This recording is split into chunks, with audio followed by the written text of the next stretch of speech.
আসসালামু আলাইকুম রহমতুল্লাহি অবরকাতু।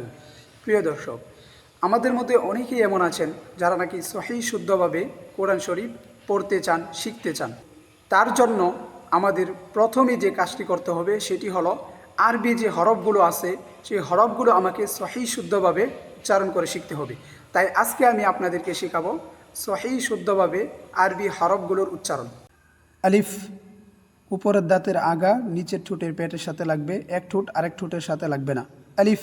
বা স্বাভাবিকভাবে ঠোঁট যেরকম থাকে সেরকম থেকে একটু খুলে দিলেই হবে। বা তা জিহ্বার আগা উপরের দাঁতের গোড়ার দিকে গিয়ে লাগবে। তা থা জিহ্বার আগা উপরের দাঁতের আগার সাথে গিয়ে লাগবে এবং হালকা বাতাস বের হবে। থা সা জিম।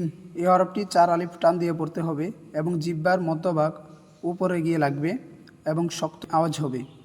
জিম।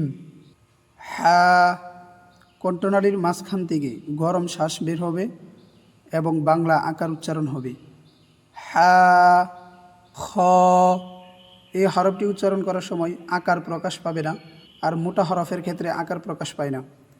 খ দাল স্বাভাবিক উচ্চারণ হবে দাল।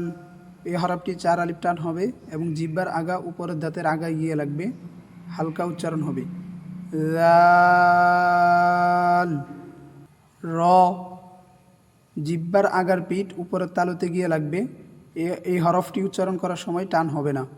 র জা এই হরফটি 1 আলিফ টান হবে, বাংলায় উনতুস্ত জ আকার এর মতো উচ্চারণ হবে।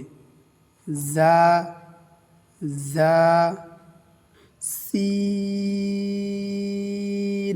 4 আলিফ টান দিয়ে পড়তে হবে। শিন 4 আলিফ টান দিয়ে পড়তে হবে। সদ 4 আলিফ টান দিয়ে পড়তে হবে। দদ 4 আলিফ টান দিয়ে পড়তে হবে। ত ত হালকা টান হবে। জ হালকা টান হবে। আইন 4 আলিফ টান হবে। গইন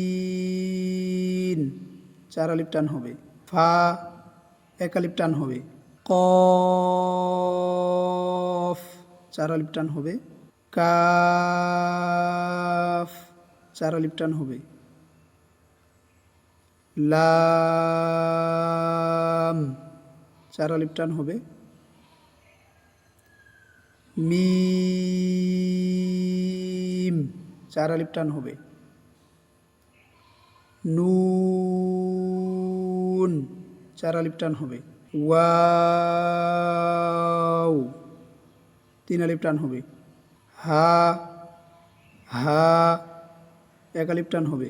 হামজা হামজা হামজা। ইয়া ইয়া 1 আলিফ টান হবে।